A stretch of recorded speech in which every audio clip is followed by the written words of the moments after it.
Treasurer Jim Chalmers, I watched him today talking with the pack in Washington. I thought to myself, how much more does he want to drive down confidence in this country about what's about to come up? He says he's spoken to the G20 finance ministers and bank heads to impart his profound message that responsible budgets are the best buffer against global uncertainty. Yeah, we get all of that. This is the warning he issued.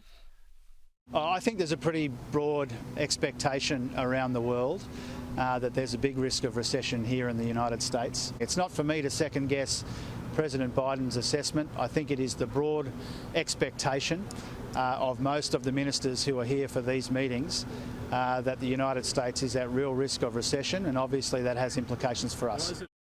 I think in this very rare case, the US president might get the handling of the recession right, because he was very quick to shoot down any suggestion America was headed for trouble.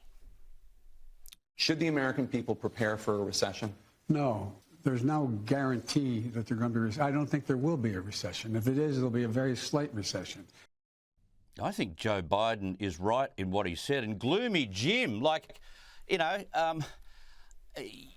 there he was. I think, was it Susan Ley who said that these were weasel words? He just runs the risk, Andrew, of becoming a prophet of doom, doesn't he? Very much so. I've been commentating on this for a few days now, Chris. I also find it extraordinary that the Australian Treasurer is saying he's got more of an idea about the US economy than the American president. What is he doing? And I guess Chalmers as a Treasurer has his L plates on to some extent. Look, him talking things down might protect him politically. It might even stop the household spending, which is driving up inflation, so it might have that bonus. But as you say, it can hurt business confidence and investment, and it can make you appear the guy who cried wolf, because if and when it becomes a serious situation, people don't take you seriously. So I think he's milked it too hard. I mean, I think he's had some advice. You've got to do this. You've got to insulate yourself against what everyone thinks and has thought for some months is a likely global recession. Not saying Australia will go into recession, because we've got coal, iron ore and gas that everyone else wants. It's the old story. But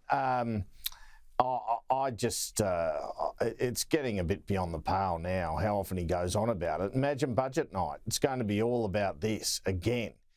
Now, he's 2 weeks out from this first budget and has very much set expectations low, pointing to targeted support for things like high energy food prices. It sounds all very sensible, almost a conservative budget. Pay down debt, don't break the bank. It's probably what we need, really. Yeah, I mean, that's right. And really, that's his first test. I'm going to give him a break, even though I don't like a lot of this rhetoric until then. The budget is his big test, and it's make or break for him. But I'm interested to hear you talk about targeted. I saw him use that word. That is exactly the word that Scott Morrison used time and time again. And his argument was, Labor spends on everything. When we put in the stimulus because of coronavirus, it's going to be targeted. So you can bet your bottom dollar it's the Treasury Secretary's language, and Jim Chalmers and Scott Morrison have both adopted that. And I just think it's intriguing, really. You know, the public service runs the country. We know that half the time. So I wonder how much of a difference between a Frydenberg and a Chalmers budget you will see. In terms of this, we've had big spending budgets for a while. Now's the time to cut, first year of the election cycle. I guess the difference will be the National Party programs are the ones that are going to be cut this time around. Yeah, true. You've got a great radar, mate. Thank you very much for your time. Thanks, Chris.